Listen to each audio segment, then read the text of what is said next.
Mic test, mic test. Test 1, 2, 3, 4, 5. Everybody on Zoom hear us? Thumbs up. Looks like that's a yes. All right, we're getting things started here. It's a little noisy in the room at the moment because we still have some ACs going. We may end up having to shut down.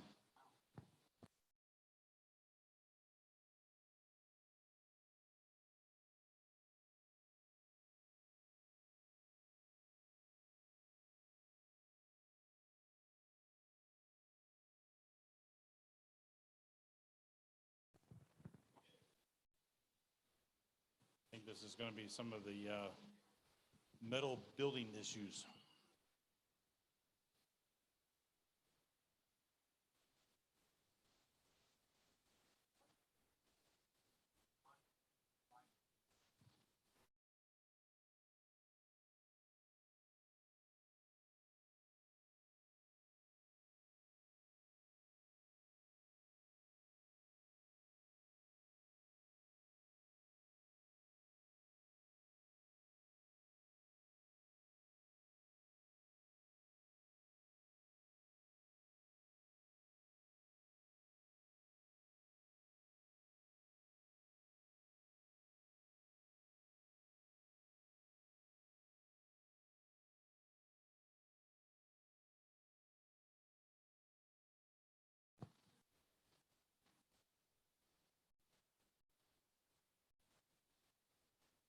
I just have to turn.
Okay, everybody on Zoom and in the room, we're should be getting ready to go here in just a second.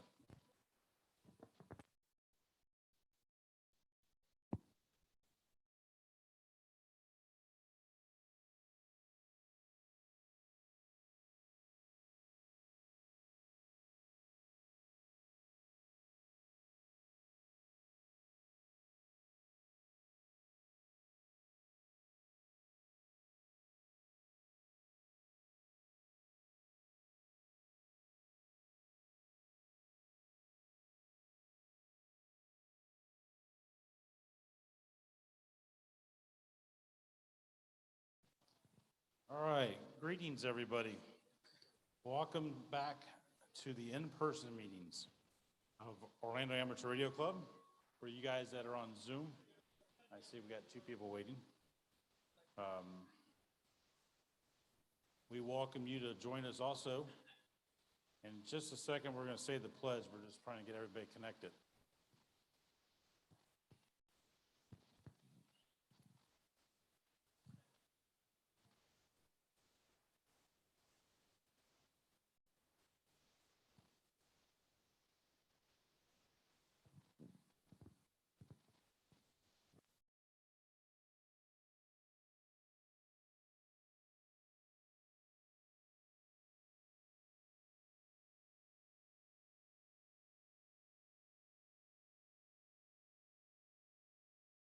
All right, everybody will stand and we'll say the pledge. And after we say the pledge, if you could stay standing for just a minute.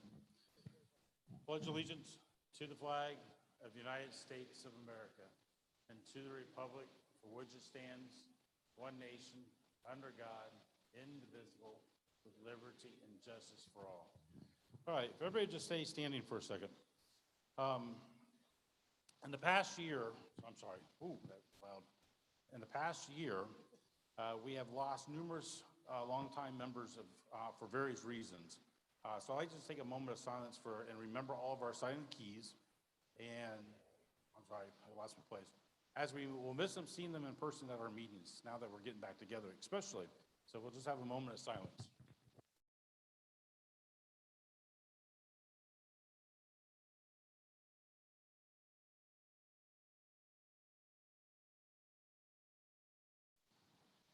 All right, thank you.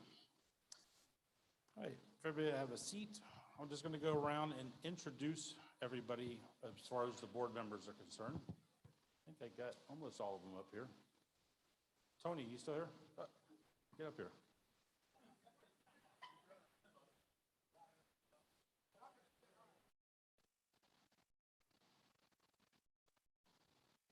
For now, you can sit right there. Or there, either one. Okay. Now that Tony's up here, and hopefully in the camera view.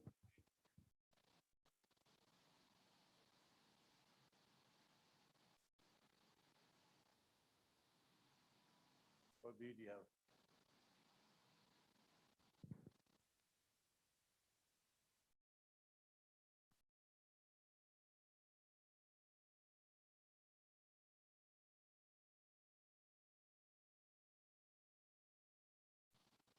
Okay. For those of you who are joining us on Zoom or YouTube or here in the room, my name is John Knott. My call sign is N4JTK. I'm the president of the Orlando Amateur Radio Club. And over here is Michael Cawley, who's running the computer and Zoom and everything. Michael is W4MCA. He's also the vice president of Orlando Amateur Radio Club, and he is also the chairman for Orlando Hamcation. Bob Nocero, W4KBW, is our secretary for OARC, and he's also on the committee for Orlando Amateur Radio Club, or excuse me, for Orlando Hamcation. Anna Groh, KM4JVE, I'm going to make sure I get her call sign right, is our treasurer. Sitting next to her is Dean Groh, KG4TWJ, is also one of our directors. Tony Durnell is right here. It's one of our directors. KK4VRP, make sure I say your call sign right. Bob Cumming is W2BZY, or as we always say, way too busy. He's one of our directors, longtime directors. James Dull is, I'm sorry, James, I lost N0XIA. Thank you. Yep, I lost my place. Is also one of our directors. And then, I don't know if we have him online or not right now, but one of our directors there, Frank Tagliani.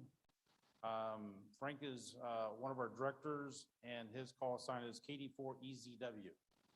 Is Frank Gerkitz on? I don't think so. Nope, doesn't look like it. And Frank Gerkitz? That's Tagliani.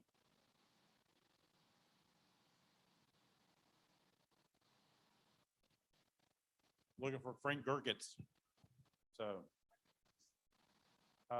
Frank is not online with us this evening. Frank is also one of our directors. So I just want to make sure everybody is introduced. Do we have any guests? Anybody that's not a member of Orlando Amateur Radio Club? If you want to stand up, let me get a microphone. Can you take a microphone to you? We're going to take a microphone to you. If you introduce yourself.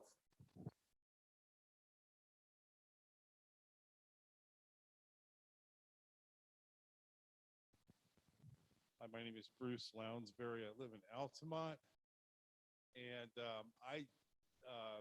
my dad did this eons ago, and I just have an interest in getting started, studying for my license. I'm looking for an Elmer that does fusion. I'm just learning. I don't know any of the terms. Excuse me, but anyway, I'm brand new, and I'm excited to get going. Looking for a mentor, someone to help me out. Thank you.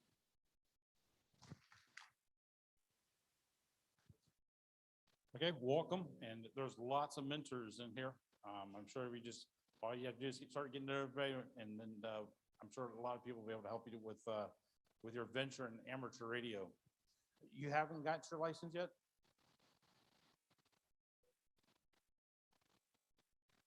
Okay, no. Sounds good. Do you already have a study guide or a book? Okay. Excellent. Excellent. Okay, welcome. Any other guests? Anybody's not a member of the club yet? Looks like pretty much everybody then. Okay, we welcome you. I'm sorry? Oh, gentleman, the mask on. Bob, you take him? People on Zoom are not able to hear you without the microphone. Nah, my name is Omar Hernandez. My call sign is Whiskey Papa 4 Oscar Hotel. I'm from Puerto Rico. I'm here from vacation, and I decided to meet you, all of you guys, and everything that you need in Puerto Rico, you can find me in QRZ, like Whiskey Papa 4 Ocean Honolulu or other hurricane. All right, welcome. And we thank you for making us part of your vacation. All right, is there anybody in the room tonight that is a new member, and is this your first meeting that you've been to? No, actually, it does not count, so you want to stand up too. Bob, you got the microphone? Yep. Now you got a couple others. Can you walk up this way a little bit? Come back toward the table a little bit more, but, Okay. and then turn, that way he can get you on the camera. Everybody can see it at home too. There you go. Good evening. My name is Dr. Robert Lupo, Whiskey 7, India, Charlie, India. My first meeting, which wasn't really an official meeting, was the Christmas party before COVID, which was fantastic. I met a couple of you guys out there, and then I immediately had to become a member. So this is my first, I guess, real official meeting. Thank you. Welcome, welcome. Lewis, come on up front and center. We met Lewis at Field Day. And if you just come out this way, and then that way he can get you in the camera view. Hi, my name is Luis Corrales. My friends call me Lou. I am K04POJ, and I recently joined the club. I was had a pleasure, a great time at Field Day. Bob, the guy that helped you with the antenna, my name is Lou. All right. And just very excited taking this journey with the new hobby. And I can't wait for it, for it to continue. I got my tech license. I tell my friends that I'm very new, so the ink on my license is still wet, but I'm looking forward to upgrade to general and beyond. Awesome. Thank you. All right, so all our new members, do you have any new members on Zoom? Like Bill and Chris are eating dinner. That must be. Need to have some share. Need to share some. Looks like everybody, I think, are members already. So, all right. Couple things. In-person meetings. Obviously, we're going to be meeting here from now on. Beardall, if you hadn't heard the story, Beardall changed their hours on Monday, Tuesday, and Wednesday nights. No longer open until 10 o'clock at night. Now closes at 8 o'clock. It's kind of hard when you start at 7:30 and it's already 10 minutes to 8 to have a meeting in 30 minutes. So we had to find a new location after 30 years. Central Florida Fairground was able to help us out. So we'll be meeting in this room here, or this building, on the first Wednesday of every month, except for March 2022. Because the Central Florida Fair is the first 2 weeks of March, they wouldn't give up the room for one night for us. So that particular month, we'll actually have it on the third Wednesday of the month, which is normally the night of the board meetings, but the board meeting will be pushed back another week that particular month. It's just that 1 month. All the other months are the first Wednesday of the month here. obviously except for December, because we don't meet in December because of the Christmas party. And our feeling is that Christmas, or the month of December, everybody's ramping up for Christmas and the holidays. That's family time, and I don't think there's anything that important that we can't wait till January for our next meeting. So I just want to make sure everybody knows that this is where we're going to be meeting at. It's good to see a fairly good turnout tonight here. We have lots of room to grow.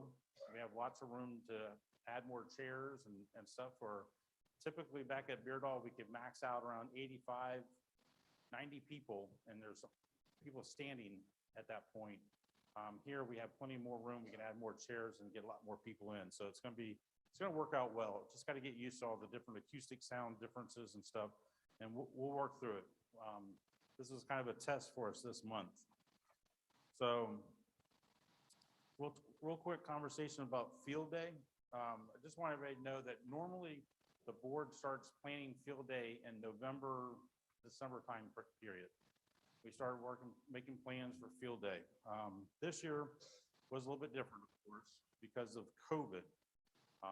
We didn't really start working on field day until late April, okay? And the reason why is we just weren't sure if we're gonna be able to have it or not. It was just too much up in the air whether or not we were able to do it. So finally, we did decide in late April to hold the field day. We decided to try to keep it a little lower key this year, just trying to get members to come out and participate. And you guys did. We had at least 35 to 40 people there over the weekend. And the best part is pretty much there was somebody operating radios 24/7 once we got started, or 24 hours once we got started, which was great. Years past, we've had a lot of different stations set up, and usually within 3 to 4 hours after field day starts, the first station kind of drops off the picture. And then after that, the second station starts dropping off the picture. Everybody gets tired, starts going home, there's nobody to replace them. This year worked out well. We were able to keep the radios going with some minor technical difficulties with antennas. What would the field day without, some technical difficulties, but we worked through them. So I appreciate James, Michael, Bob, everybody that came out to help set up. Anna and Christy for taking care of the food. Field day, we always eat well. And also to Barry, I know Barry, you're here. There you are, Barry, for taking care of Sunday morning breakfast for everybody. Appreciate that very much. It was a team effort, worked out well. The best part is we all got home before the rains hit hard that day. So that was a good thing. So Bob is still working on the scoring and all the information that goes to the league. We'll know something more maybe on that one next month. And again, we only had 3 stations this year, which worked out well for us. So I was just really pleased to see a lot of people turned out for field day and made it a good success. One of the other things I want to talk about is YOTA, Youth on the Air 2021, Region 2. It begins on July the 11th. Why do I mention that? It's something that Hamcation and Orlando Amateur Radio Club kind of invested into about 2 years ago to help youth get on the air. It's a summer camp program that's being done up in Westchester Township in Ohio at the Voice of America radio station. And it starts again on July the 11th. If you go to youthontheair.org, they have an operating schedule that they're actually going to be, the kids will be on the air trying to make contacts. I encourage you to take a look at that operating schedule and see if you can accommodate and make contacts. And when you do make contacts, let them know that you're with Orlando Amateur Radio Club, which helps sponsors Hamcation, which helps sponsor YOTA 2021. So just to make sure people realize we're out there and helping with those youth contacts.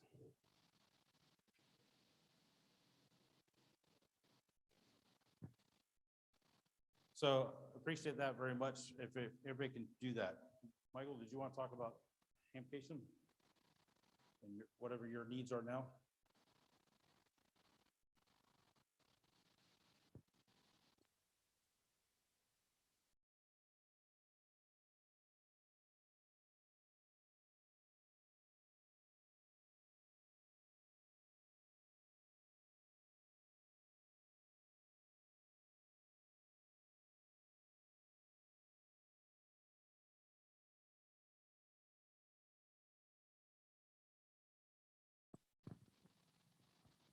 All right.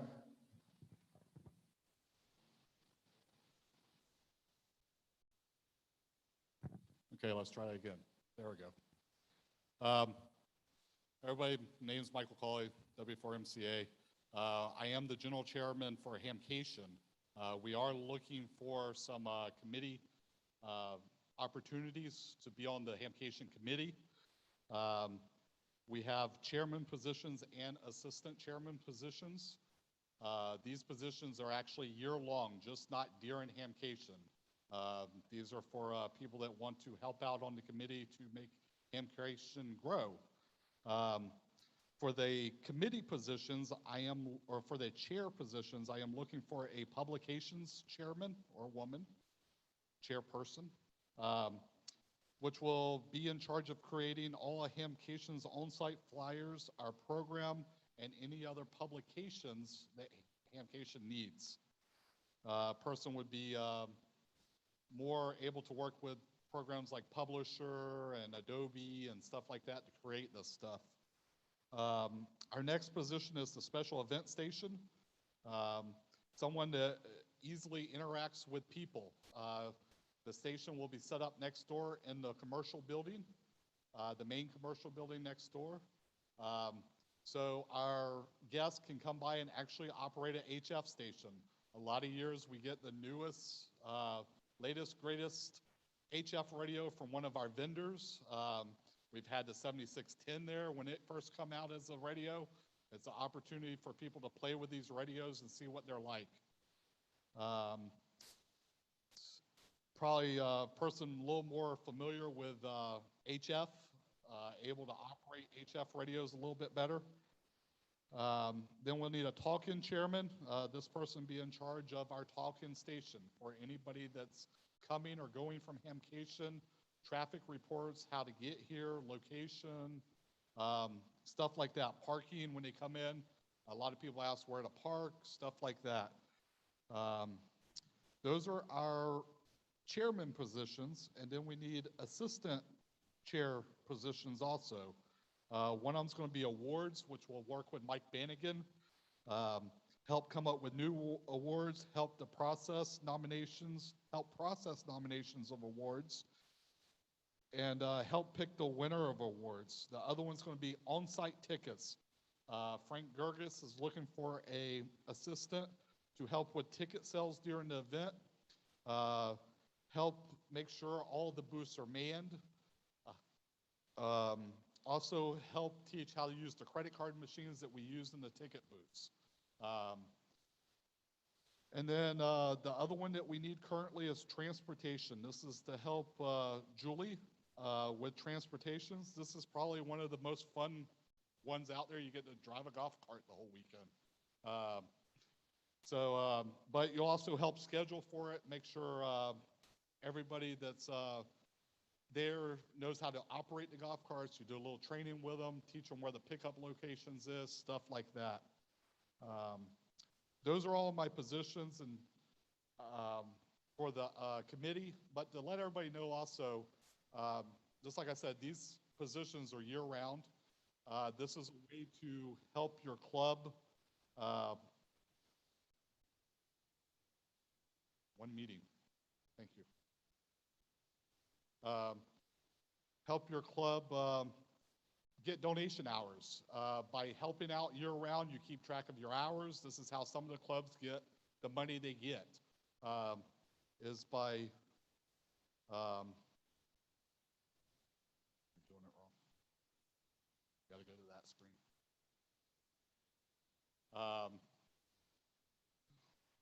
Sorry, I lost my.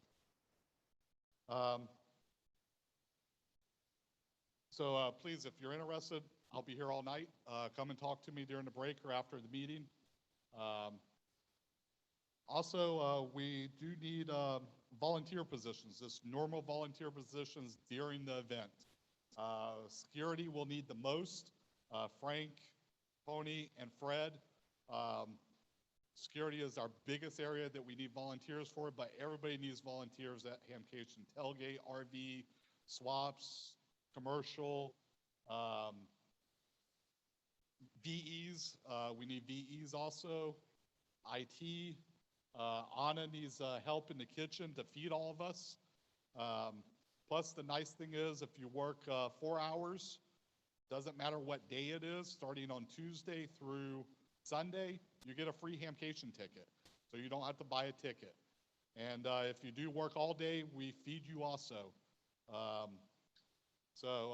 That's an opportunity to get a free ticket. And just like I said, even volunteers donate their hours toward the 501c3 of their choice, which also gets money for the local clubs.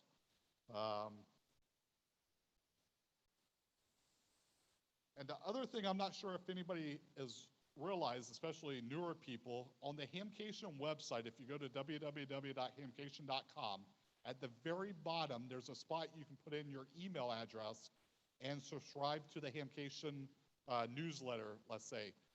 When we announce stuff, we send out stuff to this about Hamcation, new things happening, different things go out on it to keep everybody informed. So if you have not signed up, please go there and sign up. That's all I got.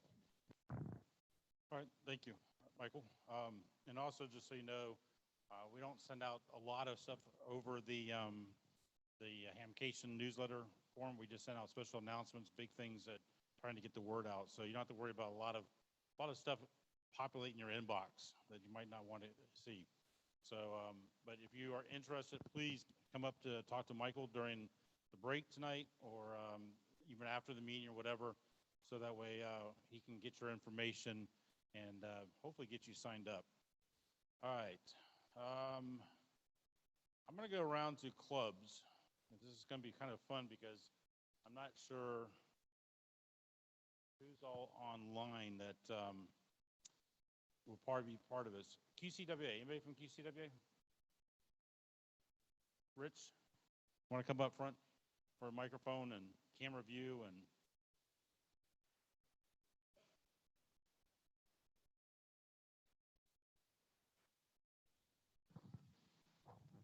nobody likes a smart, you know what. QCWA, it is kind of in transition. We're going back to physical meetings, thank goodness, but that'll occur in August. Right now we meet on Thursdays. It's a luncheon meeting, and that will occur tomorrow, and it's going to be on Zoom tomorrow. If you would like a link to the QCWA meeting, please see me and I'll have that sent to you. We also have a QCWA net. It meets on Tuesday nights, 147.195 and a 103.5 tone. So it's a nice net. We get about 8 or 9 check-ins, and we encourage you to come out. It's great. We're definitely in transition. New name? Oh, yeah, right. And for those of you that remember Al, which I bet everybody here does, W2AS, we used to just be the Citrus Chapter 45 QCWA net, and now we're going to be the Al Lapeter QCWA net. So we're going to keep Al in our memory. I'm sure he's up there looking down at us, that's for sure. That's all I got. I was You thinking know that's right. more like saying, hurry up so we can get to the donuts. Okay. Anybody from Lamar's? Jim, front and center, and Is it on? with the microphone. Right here? Hi, I'm Jim Robar, KB2COX, Vice President of Lamar's. We meet on the first Thursday of each month. I have to be careful because Wednesday and Thursday, but we meet on the first Thursday. We're on, I think it's 400 Edgemont is the address. Anybody? I think it's 400. Anyway, at Edgemont in Winter Springs, it's not a very, I think it's 2 or 3 blocks long, right next door to the VFW. And I just wanted to say, we mentioned Al here a minute ago. I talked to Al's daughter here recently. Al's grandson just graduated from college recently with a degree in electrical engineering. And she said he has decided to get his extra license and try to get Al's call.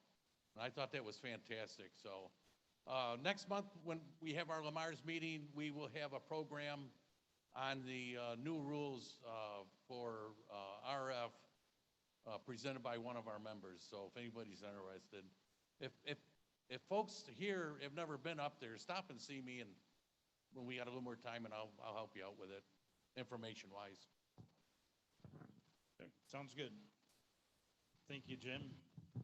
All right, Bill and Christie, do you want to do anything about the CERT? Clark-Luna CERT? Are they able to hear us? Maybe not. Bill, can you hear us?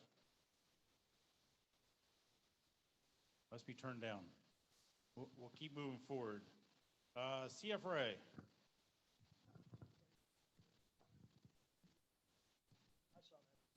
I'm Bob Nocero, W4KBW, President of the Central Florida Repeater Association. We're a small club. We got about 25 members. We meet on the last Wednesday of the month. Hey, can you hear me? Bill, can you hear us? We started running about 6 o'clock. Yes, can you? About 4.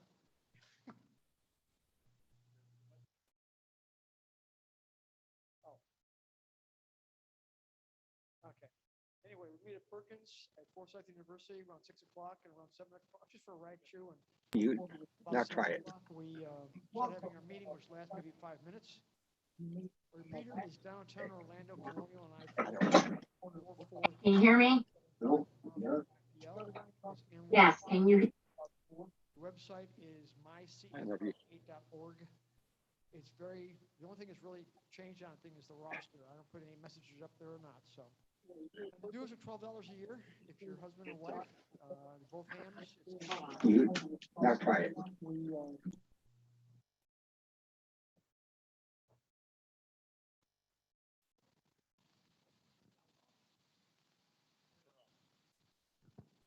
All right, Bill and Christie, can you hear us now? I think there's a little bit of a delay.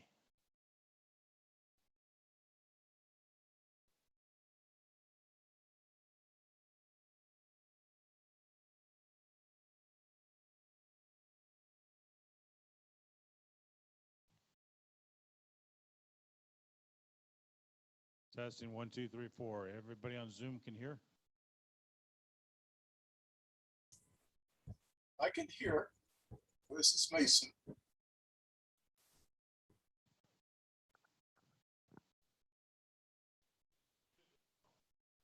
Yeah. Now try it. There we go. Okay. Can you guys hear us now? Yes.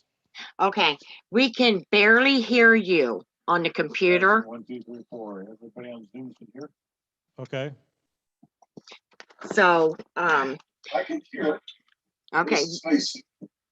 Okay, we can barely hear you. So we just turned on YouTube. And that's coming in a little better. Yeah, I'm not sure what's going on, but I'll try it. Our volume is Okay. extremely Can you guys low. hear us now? Oh my gosh. Okay, we can barely hear you on the computer. 1, 2, 3, 4. Everybody on Zoom. What is, Okay. You're gonna have to turn. I'm not YouTube sure down. what's going on. So, I can hear. okay, This is Mason. Wow. okay, we can barely hear you. So we just turned on YouTube. And that's coming in a little better. Yeah, I'm not sure what's going on, but I'll try it. our volume Okay. is extremely Can you guys low. hear us now? Oh my gosh. Okay, we can barely hear you on the It computer. just keeps repeating. What is? Yeah. All right. All right. We'll come back to you guys and see if the lag on the internet gets any better. Let me go to Ken for radio scouting.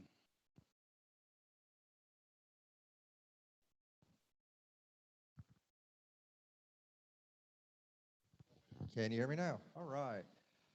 All right, so for Field Day, I invited 500,000 scouts in 5 states to come and attend Field Day. I'm starting to get reports in. We had 13 in 3 counties here in Florida go out and visit different sites. 2 in Lake County, 7 in the Panhandle, and I think 5 over in the Riverside, which is over by Melbourne. Our next big event is Jamboree on the Air. The Scouts are planning to have everything normal by October. We're going to be doing a field day type event every single Saturday in October. So our one-day field day that you just did at ARRL, we're going to do the same thing with Scouts, and it's a little bit more educational. We're proposing 8,000 Scouts in 1 month. That's 2,000 Scouts every single weekend, so we'll be asking for as much help as we can get. Lake County's going to be bringing 2 to 3 of their emergency MCOM trailers out for us to show. If you guys have anything, it would be great. We're going to need as many operators as we can because we'll actually be using another field called Rybold and doing overflow for another 1,000 Scouts out there. They'll be camping. So that's our main agenda. So if anybody has a free Saturday in October, we can use the help. All right, thank you, Ken. Rod is not here. How about from Weak Signal Society? George? Come up this way.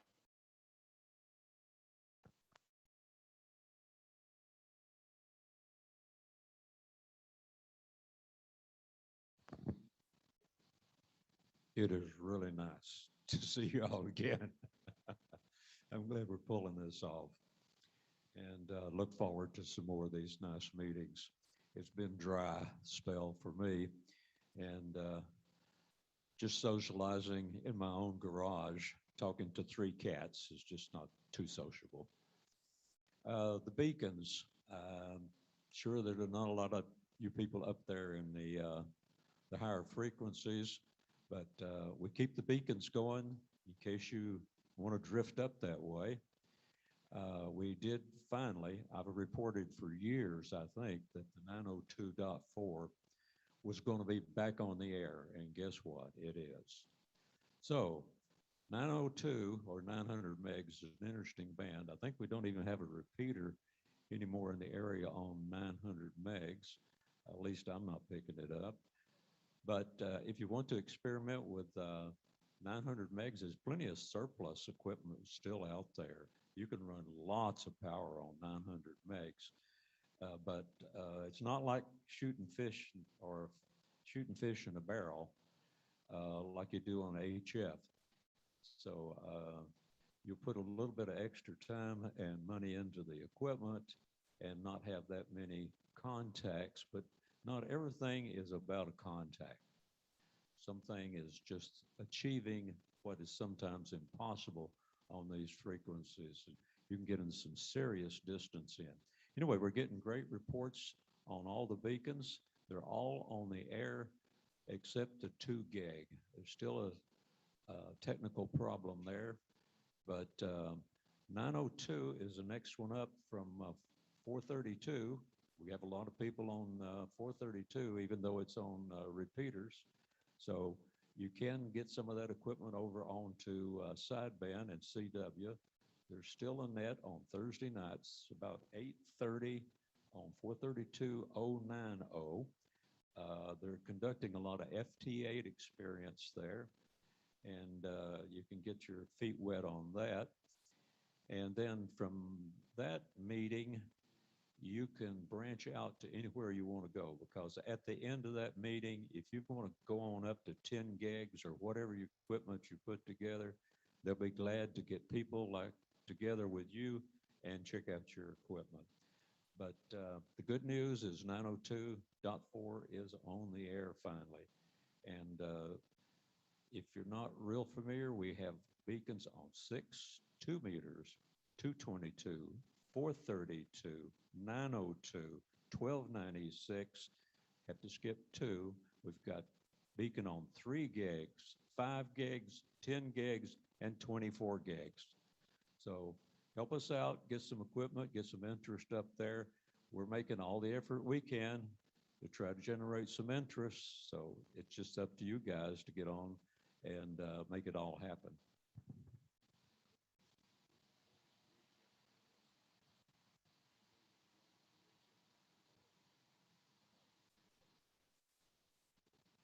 But one of the things that George hadn't said is, in August, the ARRL sponsors a UHF contest. And there will be activity from 222 on up to Lightwave up there almost. But there'll be people on the air, probably 222, 432, 902, 1296, and then on up the bands. So that's a chance. If you have equipment for those bands, that's a good opportunity to get on the air. It's going to QST. I don't remember the date off the top of my head, but it's one of the weekends in August. ARRL website will be on. We want to encourage you to get on some VHF, UHF. I have 3 rigs on 10 gigahertz. And if I can put 3 of them on 10 gigs, surely somebody can get on 1296. All right, thank you, George. Do you have something for AMSAT? Come on up.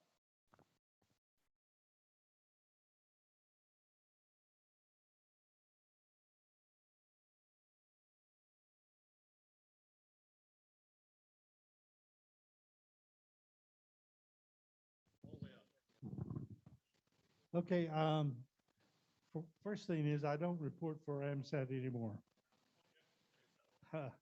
AMSAT still exists, but I'm still a member, but I'm not on the board of directors, so I can tell you where their bathroom is, I suppose. But anyhow, what I've been doing for many years is building the equipment for the ham radio on the space station. And I did it for the shuttle also before then. But anyhow, we just put up a new radio on board the ISS last year, and now it's operational. It has 25 watts transmitting power. It can transmit on UHF and VHF. And we've been running it in the crossband repeat mode. Some of you may have been monitoring that, but if you monitor the ISS frequencies and just go to ARISS, amateur radio on ISS, and you'll be able to look at the frequencies that we're using there. So we're doing school contacts almost one every week, sometimes more. If you lived in Russia, you could hear them over there too. We do them in Europe, we do them all over the world. But right now we're getting ready to send up a second radio, which will be serve as a backup for the one that's in the Columbus module right now.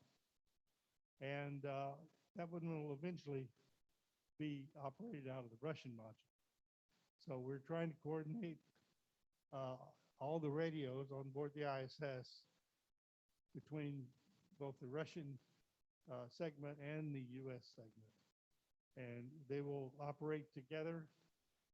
They actually don't want them to talk to each other because it causes interference. But we are going to be doing that, and we're going to be starting to do some experiments where you transmit slow scan.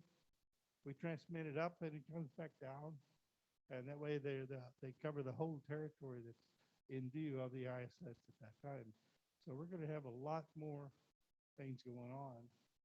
We're also going to be experimenting with 1.2 gig up and down on 2 meters, and some down on 70 centimeters. So we're going to be doing some experiments with the crew can actually get on and talk to you at the same time, but they're so busy we can't get them to do that. We're going to be experimenting with that, and we're just preparing now to send up a television transmitter where they'll be able to, crew will be able to talk to people on the ground, to schools and things like that. So we're really active. We have a lot of things going on. We're planning for the moon missions. We're going to have ham radio on those missions. So if you have ideas, maybe you could tell me what you're thinking. But anyhow, we're keeping busy. And I'm glad to be back too. Welcome back, Lou. But I still wear my mask. That's quite all right. right, anybody from Deers? Disney Emergency Amateur Radio Service? Lara? Larry? Come on up front.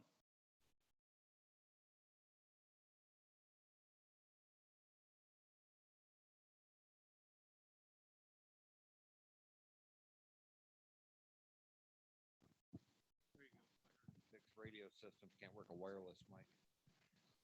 Welcome back. Good to see everybody. I'm Larry Monroe. My call is N2HBX. I am the club engineer for LARA, Lake Amateur Radio Association, and also for Lake County Aries. We are back to in-person meetings as of last month. We had a very good turnout and a very good meeting. We meet on the third Saturday of the month at 10 o'clock in the morning at the Lara Clubhouse in Tavares. If you're interested in coming out, you can get directions from the Lara website, k4fc.org. We also do testing that day, starting at 8 o'clock. So if anybody is looking to upgrade or knows somebody that wants to get their license, that's an opportunity for them. And we're also starting to look into the possibility of doing some remote testing. So that may be coming down the line from us fairly soon as well.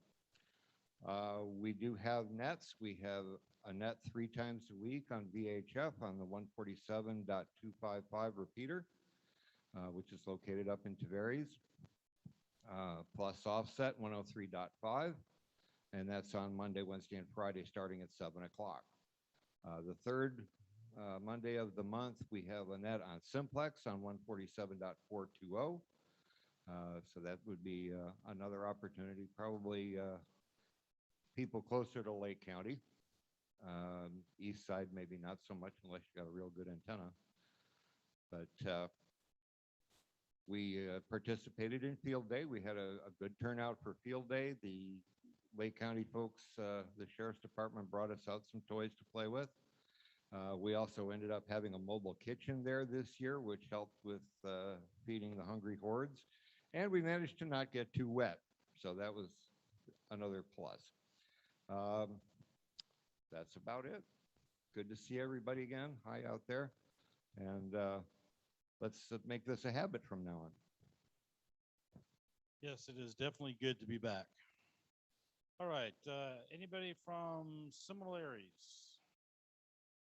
Osceola Aries, Osceola County Aries. All right, I'll bring up Orange County Aries. Orange County Aries meets this coming Monday night at the Orange County Emergency Operations Center. We're actually going back to live in-person meetings again also. We are also going to try to attempt Zoom from the EOC. We'll see how well that works out. Never done it there before, so we'll try it, see how it works. Our presentation for this coming Monday night is on the Hurricane Watch Net. Gentleman's going to be doing a presentation on it, so we'll start that shortly after 7 o'clock. And the biggest thing is just nice to get things back together again, or getting the band back together again, and hopefully to get some training started here real soon now too. So looking forward to that.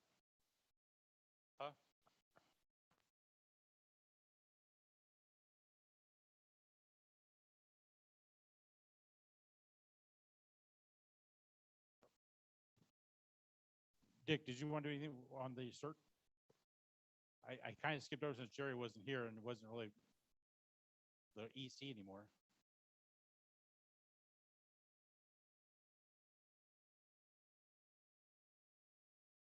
At what time? Okay, sir, the Orlando CERT group does their nets on Wednesday night at 7 o'clock on 7.6 on 146.76 OARC repeater. You can always join them there on Wednesday nights at 7 o'clock. Also, in case you didn't know, Jerry had stepped down from being the EC for the CERT group, and they had appointed Mike Bivens as the new EC. So he should be getting hopefully things rolling here soon too. We'll get more information out on that one also.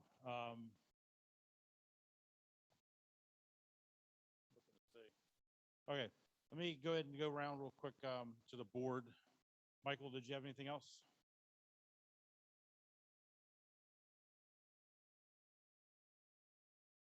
We can always come back later.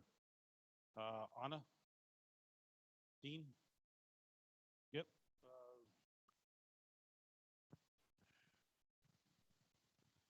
Okay, just wanted to let me stand about here, not too close to the other mic. Give you guys a quick update. Some of you may remember we have a 2.4 gig mesh node on the rooftop over near Highway 50 and Bumby, where a lot of the weak signal stuff is. Another kind of weak signal. We're doing mesh networking. And so just want to let you guys know, you may remember we have that node with a lot of help from James. We did some upgrades to it here recently, this last month. And so we switched it over from being on the broadband HamNet system over to the AREDN, or Arden, as some folks call it. So it's now running the Arden system. We also changed the channel on it. Arden gave us the ability to go to what's known as the -2 channel that's not in the Wi-Fi band. So we don't have that interference anymore. So we're actually about 15 megahertz below the 2.4 gig Wi-Fi band, where you and most of your neighbors have all your Wi-Fi stuff. So we've lost that interference. While we were at it, then we also changed the bandwidth slightly too. The default bandwidth is 20 megahertz. We dropped it down to 10 megahertz. Gives us a little better spectral efficiency, and that also means just a little more punch as far as getting that signal out.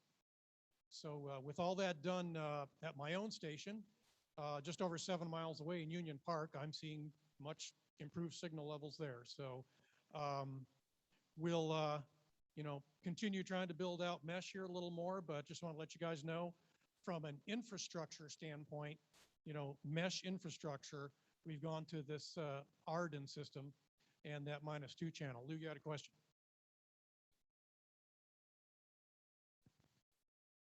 I'm almost ready for that question. I want to say 2397. Yeah, if I played the lotto, I would have got it right. Yeah, 2.397 is the center channel frequency for -2. I couldn't copy that.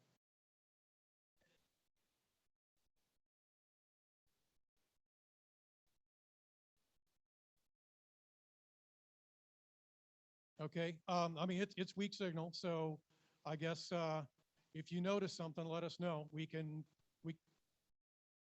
I wasn't able to copy.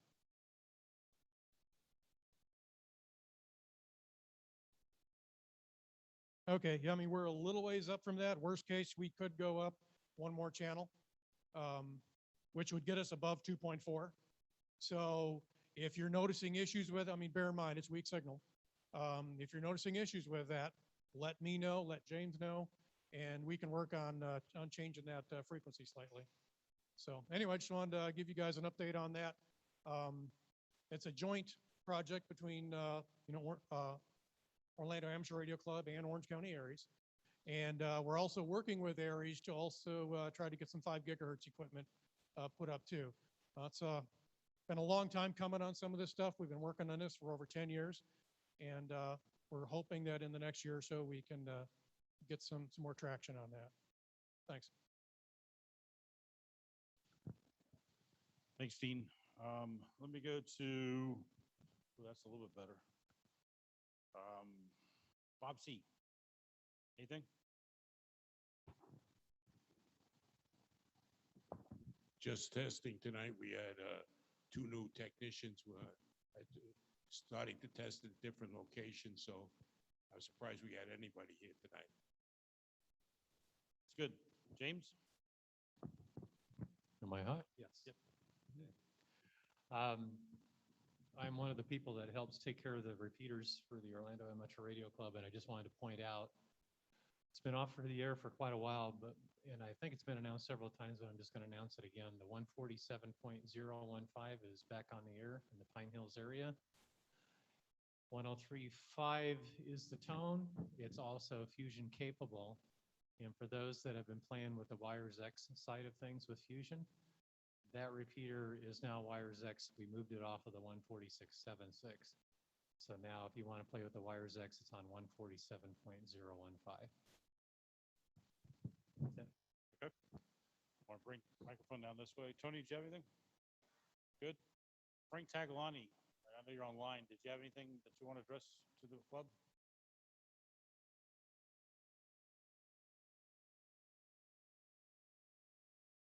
Oh, for lagging that bad for everybody.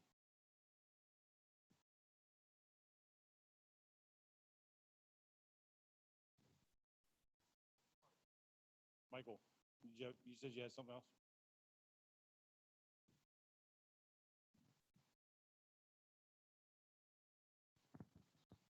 The one thing I had just to mention also, Huntsville Hamfest is coming up August 21st and 22nd in Huntsville, Alabama. Hamcation will have a booth there. We will be there promoting the show for 2022.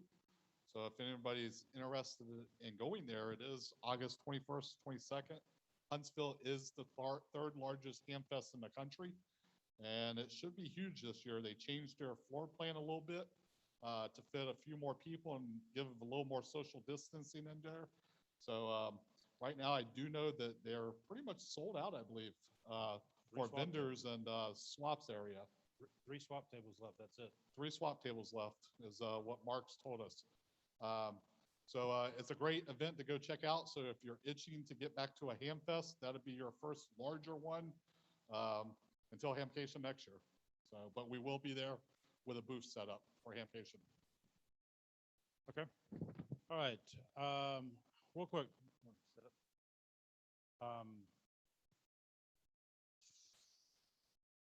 I just want, real quick, I want to remind everybody how important it is to, and I say this every month, anything has changed on your contact information, email address, telephone, maybe you got an updated call sign or something, please make sure you send an email to Rick. You can do that by sending to membership@oarc.org, or you can talk to him in person tonight if you're here. The biggest thing about that, it seems like every month when we send information out to the club, we always seem to get bounce backs on emails. Most of the time it's somebody hasn't checked their mailbox in a while. It's full because of spam. We know that. But other times it's because it's changed and they haven't notified us. And we like to make sure we keep in touch with the members at all times. So when things like this happen, we try to get the message out as much as possible. Everybody knows that where the meeting's going to be at. Although I don't anticipate any more issues, but just in case it does, I just want to make sure everybody knows where we're meeting at for some reason. So with that, we're getting the donut set up for you guys at home. We're going to take about a 10-minute break. We'll come back to do a presentation by Rich Wilson. He's going to do a presentation on FT8 tonight. And if you are here in the room, we have some door prizes tonight. Tornado alert device. Actually, these two items right here were left over from special edition, Hamcation special edition this year, unclaimed prizes. We tried for months and months and months now to get a hold of these people, let them know they won something at Hamcation, and they haven't returned any of our emails or phone calls. So it's time to move on. This one is kind of a little unique. This is a small assortment of connectors that you always seem to need, never have enough of, okay? Barrel connectors, 90-degree angles, end connectors, the L259, some pigtails. This one actually even has a little magnetic pickup tool. So we'll be giving away that one tonight. This one is a 2018 through 2022 technician class study guide. If anybody knows anybody that wants to get their license, I'll give you this book to give to them, okay? The reason why it only has a year left before the new book comes out again, okay? So if you know somebody that wants to get their technician class license, here's the latest book. It has about 30 days, or excuse me, 1 year left before a new book comes out. Do you have this book? Okay. Yeah, but you know somebody? Okay, Ed, it's yours. But make sure that they use it between now and next June before the next book comes out, okay? Because it's not gonna be good much after that. I mean, a lot of the questions are the same, but they just kind of change things up a little bit. So with that, I think they're ready to give out the coffee and donuts. Everybody that's here, we'll come back in about 10 minutes and we'll go into our FT8 presentation tonight.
Okay, we're going to get ready to get started here.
Push up. Test 1, 2, 3. Sibilis, Sibilis.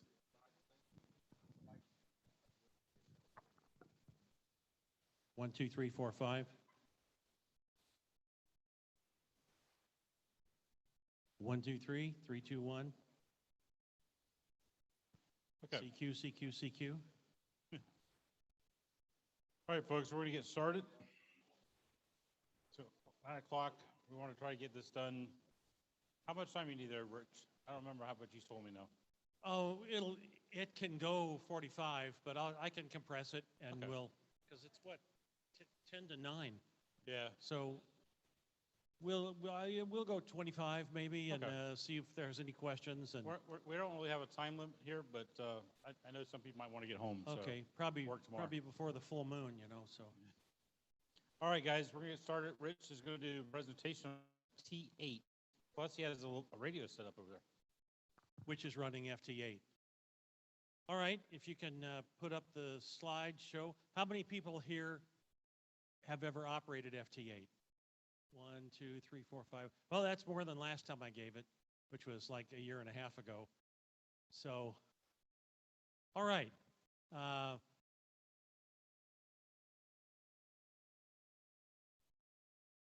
So I operate a lot of FT8.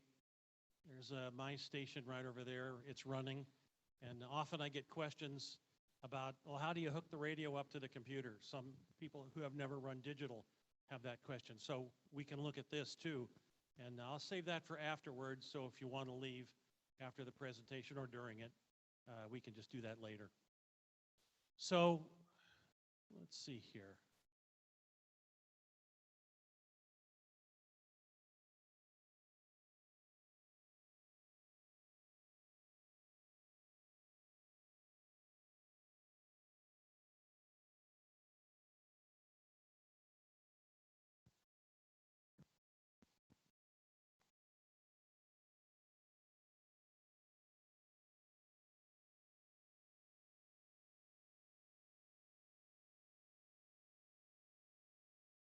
This is kind of like what it's like getting started in FT8 as well.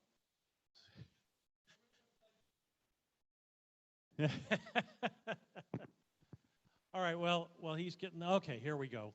That's fine. We'll go with that. Okay, yeah, the thing is, he's running 2 screens up here, so which you can do on FT8 as well. But we've got some growing pains going, and that's okay. Yep, yep. Ah, yeah, now don't touch anything else. Okay, FT8. Don't start?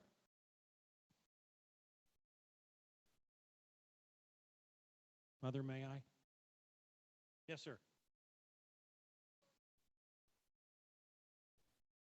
Yeah, but not before I get started. That's what the briefing tells you.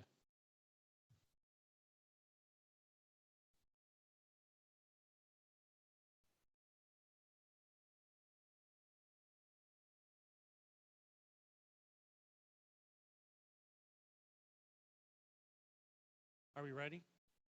Oh, we're ready? Let's go.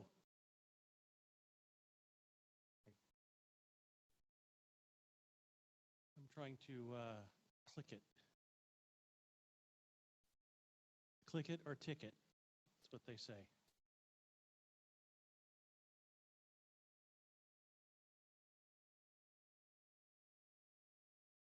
Well, if you want to flip the slides for a while, that's fine. You know those famous last words. It worked before when we tested it. Okay, working? You know that's right. All righty. Like you said, FT what? So it's kind of a funny little slide here. This is about a 2-year-old briefing, but it's been updated. I updated it. Unless you live under a rock, you've probably heard about FT8. It had been shown off in a couple of issues of QST, and those are, I believe, a couple of years old. But it goes to show you that one there says the global fascination, and that's probably true in a lot of cases. Did I? Well, it worked twice.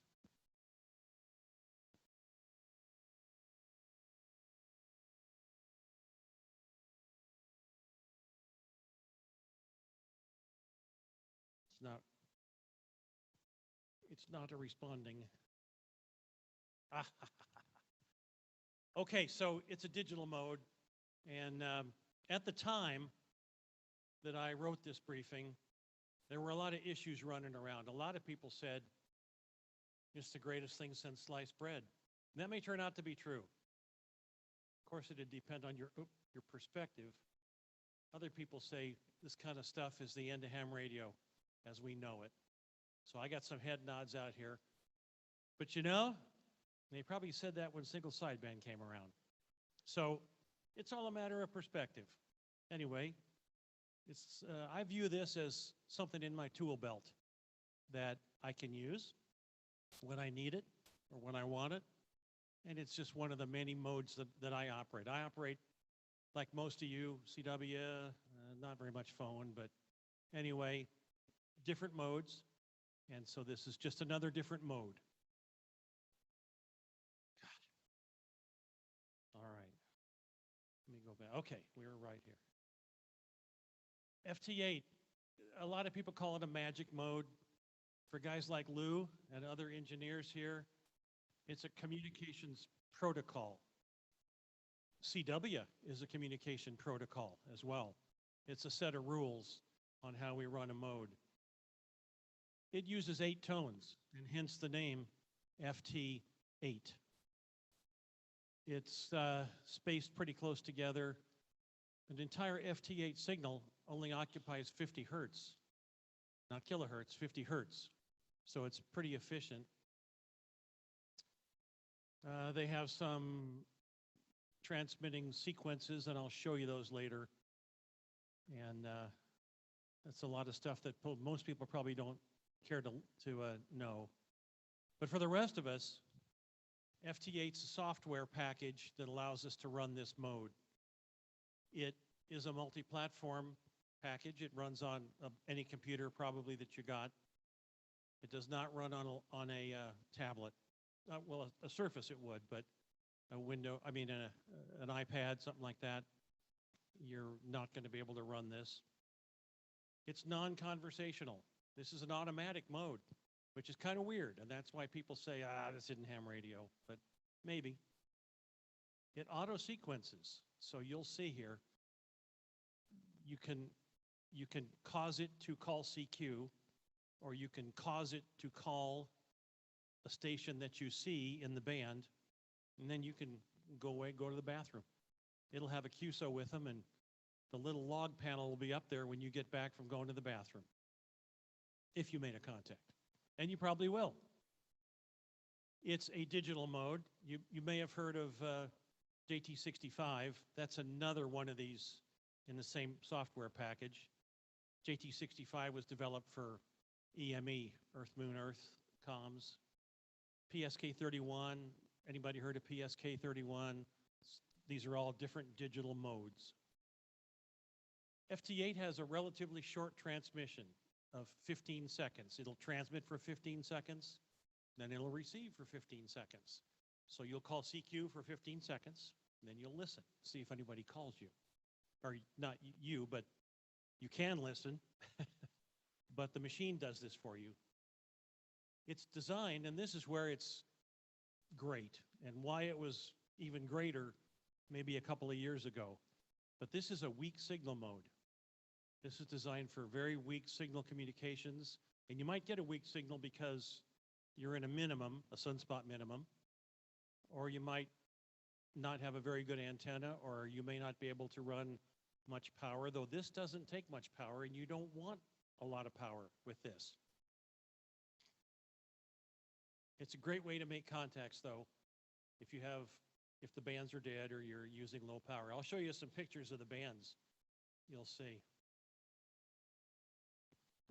So this was written by Steve Frank and Joe Taylor. Joe Taylor is a Nobel Peace Prize winner. He's an amazing engineer. I believe he's at Princeton. And Steve Frank, I believe he is as well, but Joe Taylor's kind of the main man on this. And they wrote this years ago, and they only had JT65. That's 65 tones. FT8 is 8 tones. And JT65 was written to, like I say, bounce signals off the moon, because that's pretty weak signal. This FT8 mode first came out back in 2017, and they have a lot of releases. This is not an amateur operation. They're very professional about this. The software continues to develop, but it's not finicky. It's great. It works well. There are many different sub-modes, such as contesting, and so it's pretty good. There's an FT4 mode that was released in 2019. So how many tones do you think FT4 has? 4. Good. Everybody wins the donut. FT4 only takes half the time that an FT8 contact does. It's mainly used for contesting. And so they're now up to version 2.4.0, and that brought on a new mode called Q65. I'll tell you about that in a minute. So PSK31 and RTTY, they're manual. You type on, if you type RTTY or you're on PSK, you type, hello, how are you doing, man? Here's my equipment. You send what you want to send, then you stop transmitting, and the other station replies to you and says, and I'm using a 3-element beam, and it's all unstructured and unformatted. You're just typing to each other, typing and having a conversation. Not so on the FT8, FT4 operation. Like I told you before, it's automatic. Each of the little 15-second transmissions is limited to, 13 characters, and it is definitely not a RAG2 mode. So it has its purpose, and that purpose is to make QSOs in very, very low, bad band conditions or weak signal. I'm not quite sure about the satisfaction mode, but but I made a lot of contacts when there was no sunspots, and that was satisfying, sort of, and satisfying to get this mode running. So it has its place. So, okay, if you're interested, where can you get this? So it's in a program called WSJT-X. The X was added for experimental. Many years ago, it was just WSJT, weak signal Joe Taylor. WSJT-X is the software package that runs now. You can, I'm trying to get the red dot here, but, oh well. Oh, there it is. That www.physics.princeton.edu. It's available from there, or easier, just go search for WSJT-X, and that'll come right up. You can download it for, as we said before, all different kinds of platforms, and it's not a big, huge package. So, will you need help? I don't know if the IT department will need help, but for most of us, Yeah, you probably need a little bit of Elmering on this. If you don't want a physical person, there's documentation all over the place. There's YouTube videos. And also, once you get it up and running, which it isn't that bad, you can just get on the air and you'll make mistakes. I've made all of them and a lot that I don't know. Everybody's very friendly. It's automatic. I can't swear at you. What do you need for this? So right over here is what you need. You need a working transceiver, you need a computer, and you need an antenna. The computer, you can use any platform. I've seen it on Raspberry Pi, which is a Linux platform. So all different operating systems. You do need an interface between the computer and the radio. So there's a couple of ways you can do that. Mine over here, so they ask me a lot, and I have the live demo going. So how do you hook the computer up? This is a Kenwood TS590, and it has a USB port on the back. Many of the new rigs have USB ports. So from the computer USB to the back of the radio USB, that's the only connections.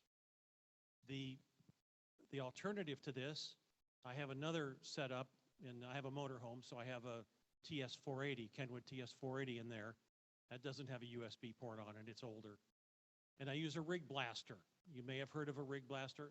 The entire goal here is to go from your computer's sound card into your radio's audio input and output. Way back when, I operated PSK31 before they had Rig Blasters. I just hardwired the serial output of a computer into the pins on the back of my old TS520, and it worked great. I think I probably overdrove it, but it still worked great. It's a little easier to control it with this. That interface also controls transmitting and receiving. Remember, this is an automatic mode. So the computer will, when it desires to transmit, it'll tell your radio, transmit, and then it sends it audio that goes for 15 seconds and on and on. You can do that through a couple of ways. CAT is a computer automatic. I forget what CAT stands for. Anybody know? It's automatic. It's a push-to-talk type of automatic. The other option is to have your radio in Vox, and you want to disconnect your microphone, and as soon as it hears audio, it starts to transmit. They all work very well. You need a method for time synchronization. This is not much of an issue now. This was a big issue a couple of years ago, but most of the computers now, with GPS, with the internet, sync pretty well to the time. But since this transmits a 15-second little blast, and then it listens for 15 seconds, and then it transmits, it needs to start on time so that the other stations are ready to receive your transmission. So if you have problems, there are software packages that will make your time accurate in your computer. But like I said, I use a Mac, not an issue at all. Mac seems to already have that. And I think the later Windows versions, I haven't seen anybody. The software also makes us a little delta correction. So it's able to handle a little bit of off time. There's companion software that can go with this. It can give you some alerts. It can do spotting. Sorry. Ooh. My apologies. Okay. One of the coolest things that it can do is it can log your QSOs to Logbook of the World or wherever immediately.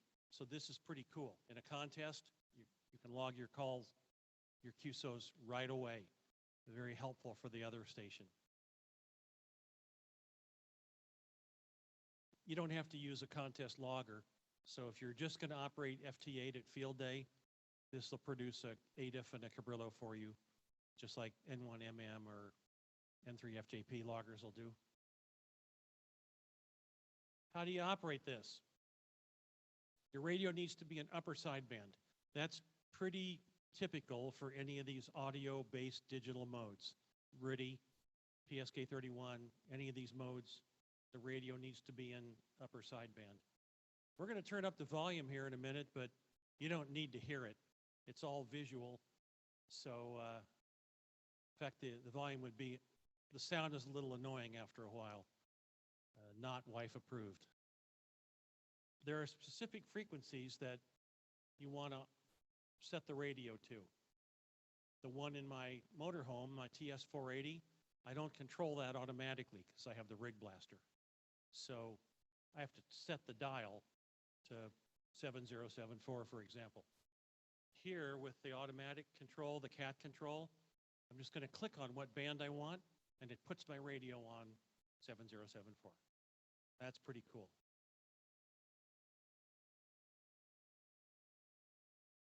Okay, you guys got it? Any questions? You guys got it here? No problem? Okay. I imagine that's probably what you're thinking.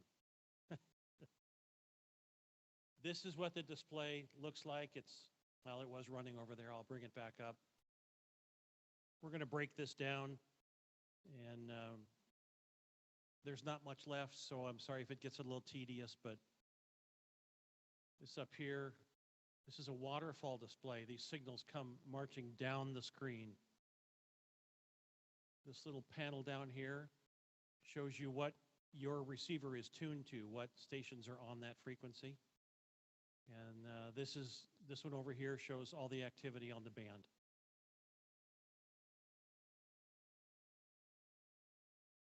So at the top, that's that waterfall. Remember, the transmissions are 15 seconds long, so each of those waterfall lines are 15-second segments. These are the signals that come in. The panel on the right is important because the signal that's on the receive frequency is going to be you and whoever you're working. So how you do this is you're going to look in the band side and see all the signals in the band. And you might see a signal from a station in Japan. And you'd think, I'd like to talk to that guy. I'd like to make a contact with that station. You're going to double click. Again, is it ham radio? I think it is. You're going to double click on that station's call sign on this side over here. And that will jump over to the receive side, which is where you are. And then the computer takes it from there. The computer will generate standard messages, and there's a 5-sequence message sequence. When you double click on a station, this one was K8 Uniform Tango, it builds the messages that are going to be used in the QSO. It builds from me to you, I'm calling you, and I'm in Echo Mike 82. Then the next transmission it's going to send is a signal report. Those are sent in dBs below the noise level. You get used to that. Here's the next one, the response. And at the end, RRR, Roger, Roger, we're done. And then 73. That's it. That's it. It's not very personal, but it brought me a lot of contacts. You can work DXCC in a weekend on this, if you want. These messages are predefined, and you can create a little different message. I've got up here, for example, HNY. That'd be on December 31st. Happy New Year. And that's about as creative as you can get. True. It's probably caused because most of the words we'd like to send are longer than 3 digits. But a free text message, you know, this guy down here, he's got an example, hi Ed. That's just not realistic. You have very few seconds to type in something like that. It's just not realistic. It's automatic.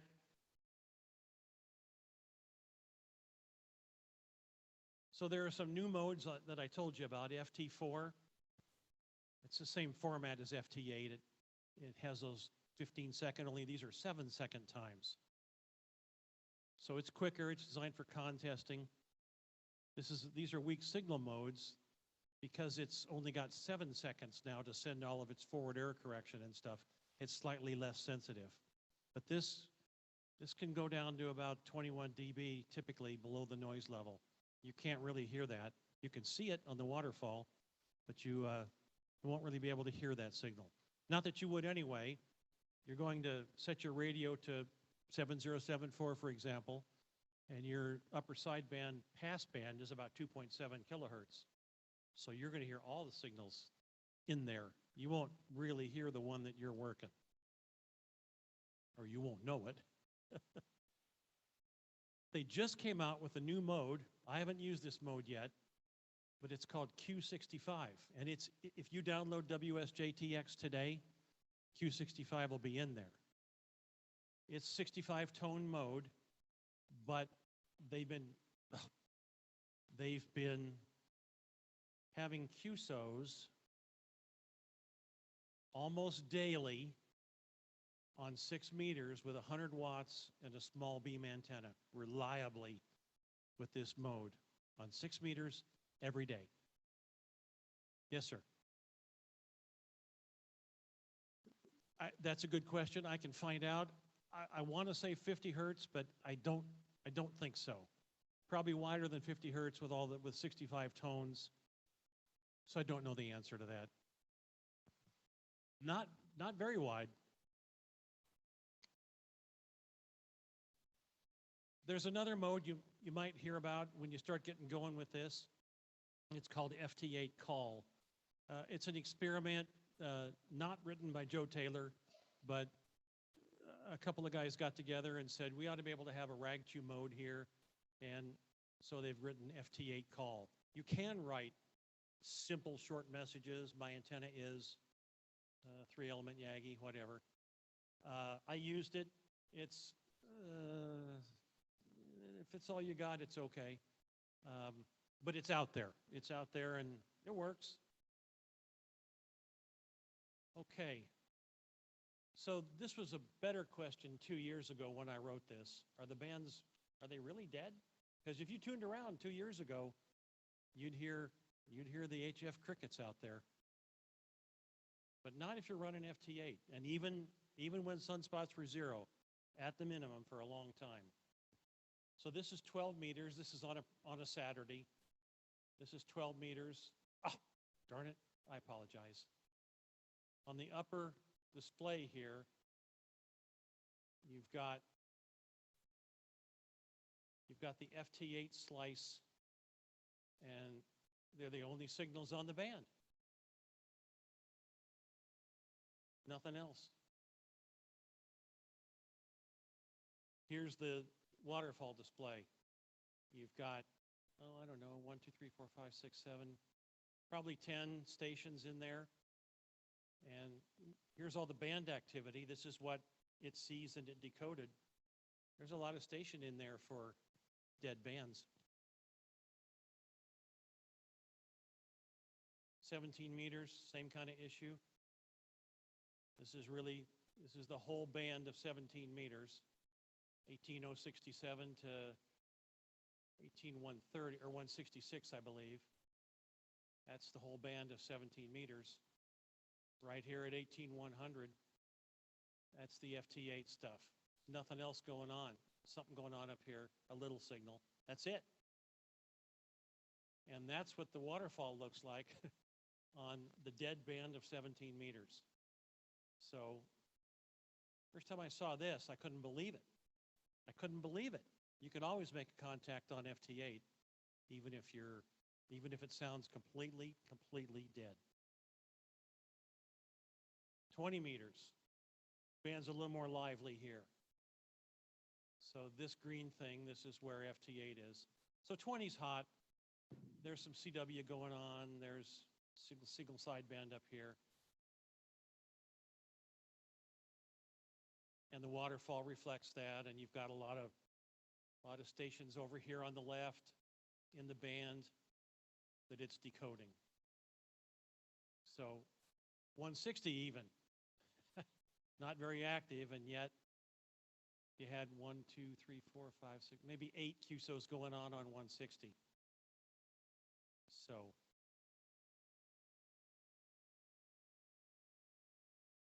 this seems really confusing. You know, you look at this and here I am briefing this and you go, I could never do this, but you can. You can. It's like anything else. A little proficiency comes pretty quickly. You can make lots of QSOs in very, very poor conditions, even if you have low power and a small antenna. A couple of watts, and you don't really want a lot of power. I run 40 watts, and you need to have your ALC turned way down. You do not want to overmodulate this band or this signal, so it's really a very efficient signal. Yes, sir?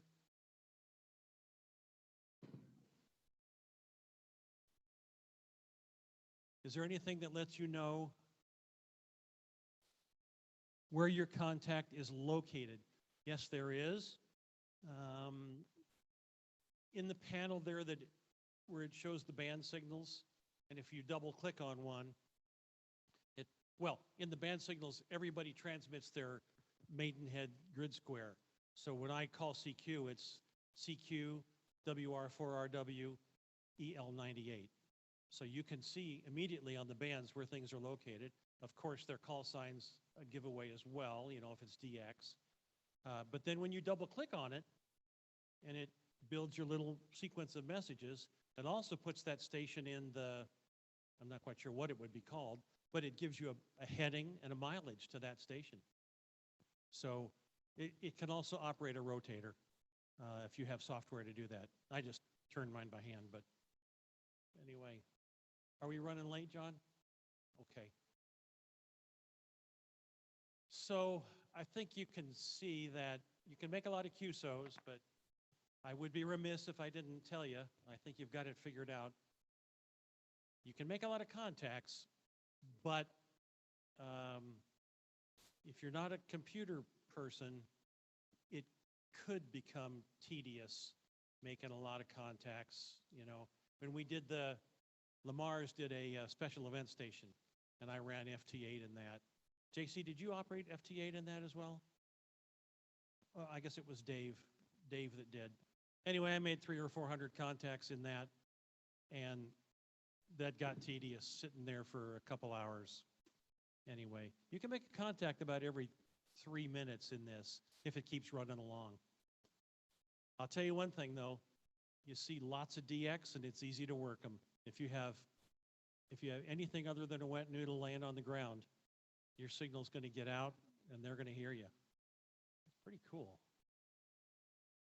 I have a little video here. It's an 8-minute video, and I'd like to roll that and show you some contacts that are being made. And or would you prefer just to walk over to the radio here and take a look? Video? Want to watch the video? Yeah, okay, good. If we can run the video.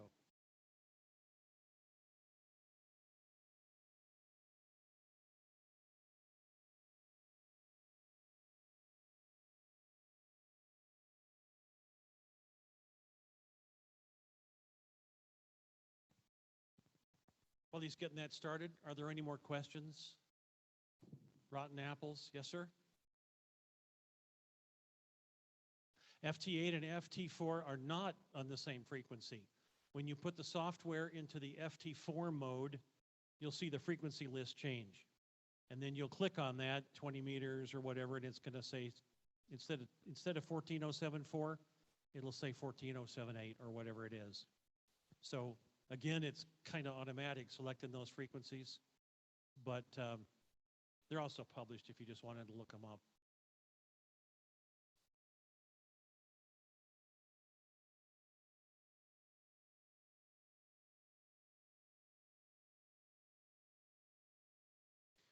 I read a stat, ARRL put a stat out on, gosh, I guess it was Field Day or one of the contests recently, and I think like 85% of the entries were FT8. So if you don't think it's a popular mode, it is. It is jam-packed, and those waterfalls that I showed you, you know, you saw space between some of the QSOs. but not today. It's packed every 50 hertz, one right after the other. You'll see it on the radio. I got 40 meters running over there, but you'll see it. Those things are packed right in there. And actually, that's one of the things that you would learn. You can set what frequency you want to park your transmitter on. So if you were watchful, you would park it on an open frequency, just like we do when we call CQ. So park it on there and you'll get heard better. And so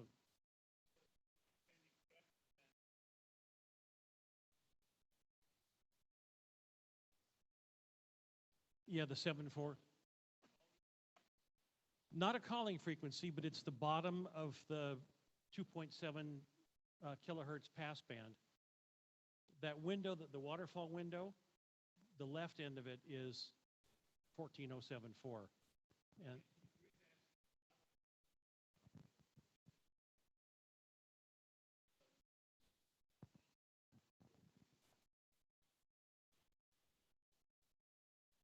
okay, right. Got it.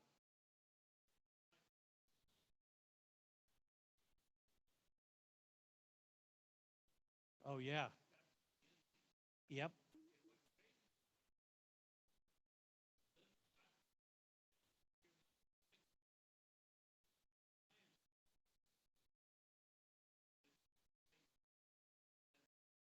Yeah. Yeah. Yep. Yeah, that's FT8 you're seeing. It's just exploded. And even though 7074 or whatever, that's what's said in the radio now, you're going to find people operating at 71, 72, because there's so many FT8 signals in there. And all it does is shift your passband. You pick wherever in the passband you want to transmit and receive. All right, this is a couple of FT8 QSOs here. This is kind of, there's no audio. So you can see the cursor over there. Just clicked on a station. This little panel here went to enable transmit. There it is. That went to enable transmit. We have a period of receiving, and it's counting out 15 seconds. It's receiving. It ended the 15 seconds. Now it's in a transmit mode. This is you over here. This is the receive frequency. So the bottom yellow line is you calling somebody else. We're waiting for the response. It takes 15 seconds as this goes along, and it'll decode that very quickly. It decoded it. That red thing, and I know this is confusing, but the red deal means that station has called you. So now he called you, that's what we just received. We are now sending a response to him. We're sending a signal report saying we receive you at minus 11 dBs below the noise level. I wouldn't call it as exciting as a Super Bowl game. But, all right, now a contact was made. This is you over here. The contact was made, and a logbook popped up, and they're going to click on OK here in just a minute. At least I hope they are. And then, yep, there it goes. So OK. Here's the waterfall that he's looking at. Actually, it was me. And this is just on 20. Yeah, this is 20 meters. So the band is just absolutely full. So over here's the band activity. I'm looking through the band activity to see if I'd like to work somebody. And I think I pick out a Yugoslavian station to work. So I will double click on that station. Might have already done that. Now, this is it over here. Still looking around the band to see what's out there. Found the station. Clicked on that station. He popped up in my side. This is where I am. So he pops up at the bottom of the receive frequency window, because that's where we both are now. and we called him. So now we're receiving his transmission. When it gets to the end of the 15 seconds, then we'll send something. So we're sending, I guess, another call, or I can't quite see it up there, but yeah, I guess it's a second call. Sometimes they just don't get you on the first call. So now we're receiving.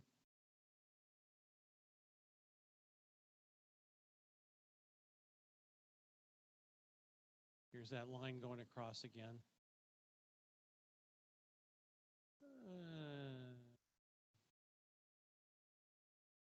Sometimes it goes like this. You'll make 2 or 3 calls, but I believe right about now, so we're calling him again, and right about now, I think we get an answer.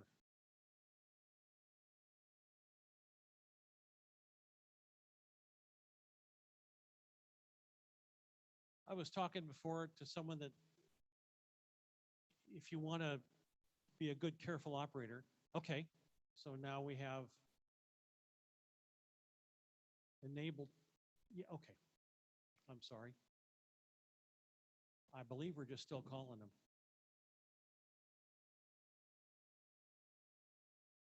Now we're receiving. This is kind of how it goes.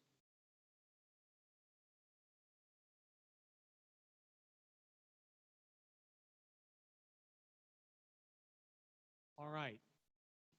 Remember I told you if you in red means that's the station calling you. So this was a call and this station answered. And I believe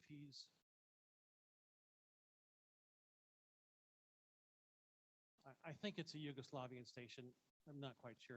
I'm pretty sure it's DX. Anyway, it's automatically doing all this.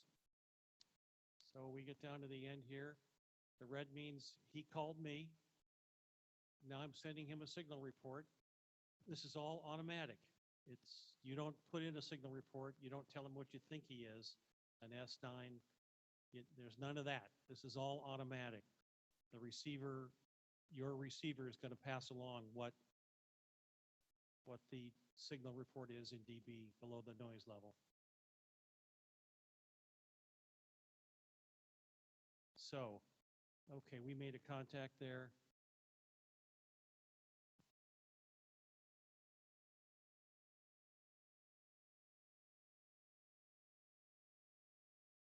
I think this is just more of this. Are we about to the end of this, Michael? Can you see the bar? Yeah, okay. There's not much left. And I believe it's about more of the same. While we're watching this, does anybody have any question that I can answer? Is everybody pretty bored to tears on this? We ready to take a look at the radio or head out? Yeah? Question?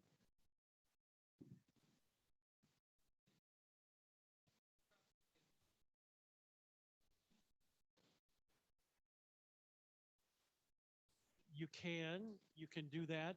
So the question was, if you're checking out an antenna or something like that, an antenna, I guess, obviously, could you use what's coming in on the band there to kind of estimate where you might be receiving signals from? And the answer is absolutely yes.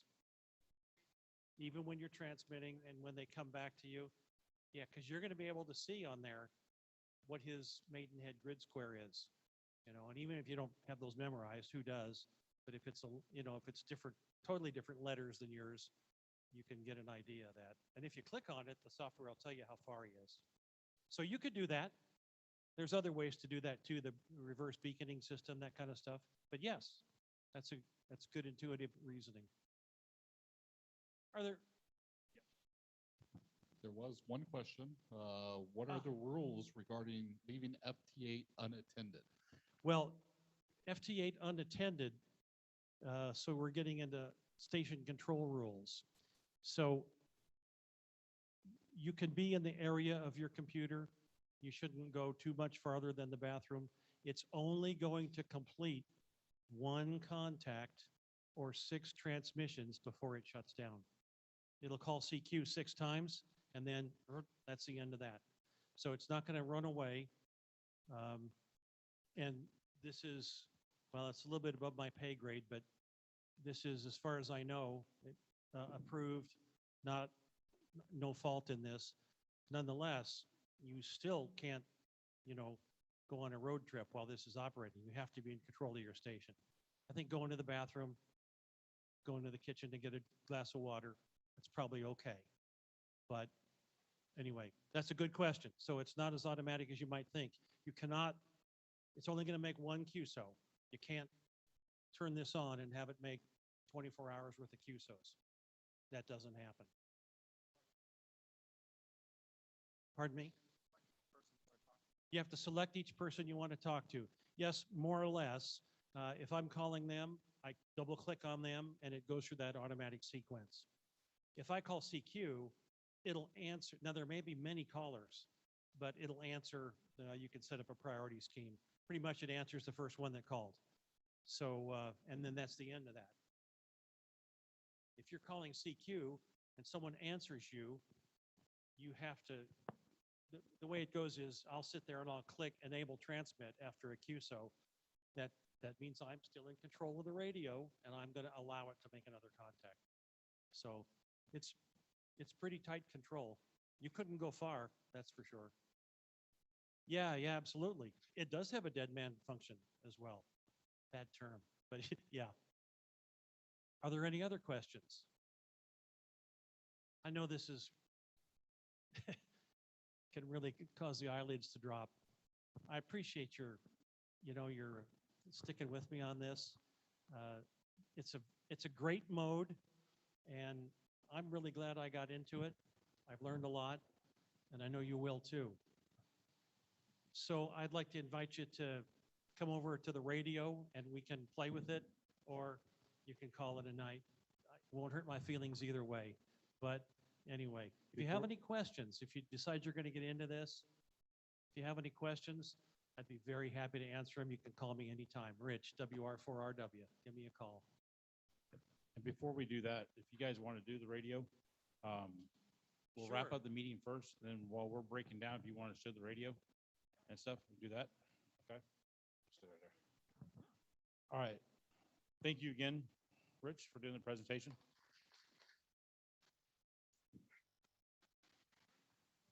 No, we'll close this part out, the meeting out, and then while we're wrapping things up here, I'll have you go show the radio and stuff, okay? All right, guys, appreciate it very much. We had some technical difficulties at the beginning, which made us run a little late. Again, this is kind of after 15 months of not doing this inside of a building and kind of just doing it all on Zoom by itself. It took a while to get set up. We'll get the technical parts worked out so that way, and we'll get these air conditioner things straightened out so it makes it easier for everybody to hear. I just want to sit there and say real quick, we're going to do the door prize. Our next meeting, Wednesday, August the 14th, excuse me, Wednesday, August the 4th at 7:30 here at the fairgrounds.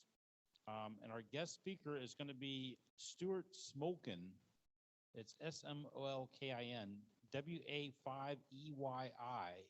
He is going to do a virtual tour of the Asheville Radio Museum. Now, it's just not a radio museum as in thinking of like old time radios. It actually has a ham radio part in it also. And it's up in Asheville, North Carolina. So they're going to do the presentation next month for us. So we'll do our drawing, we'll close the meeting, and then anybody that, one thing we are going to ask everybody to do that's here, if you could pick up the chair that you're sitting in and put it on that pallet over there, it'd be greatly appreciated. It'll help us wrap up things a little bit quicker here for us. And then after that, Rich will be more than happy to show you the FT8 live, and just be careful. It was raining a few minutes ago, but looks like it might have stopped now. So. Real quick, hey, Dean, can you remove that white chair? Because I don't think it's going to stack with the rest of them. Oh, it was on before.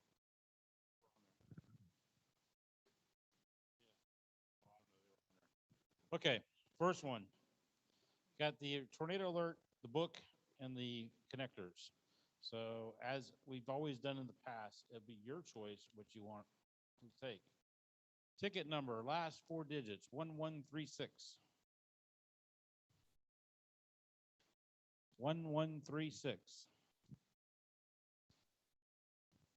Ticket number 1136.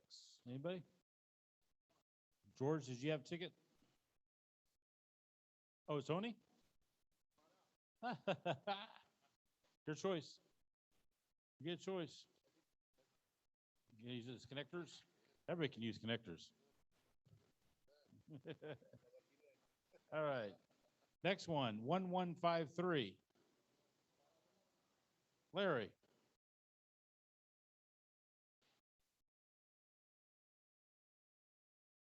And your choice, tornado alert.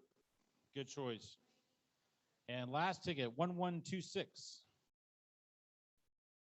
1126, Bob? Grounding and bonding. Now, let me just real quick, I'm going to use your book for an example. August, I mentioned to you guys, is the Asheville Radio Museum presentation. September is grounding and bonding with Tim Duffy from DX Engineering. Okay, so just to give you guys a heads up what's coming up months, a couple months out.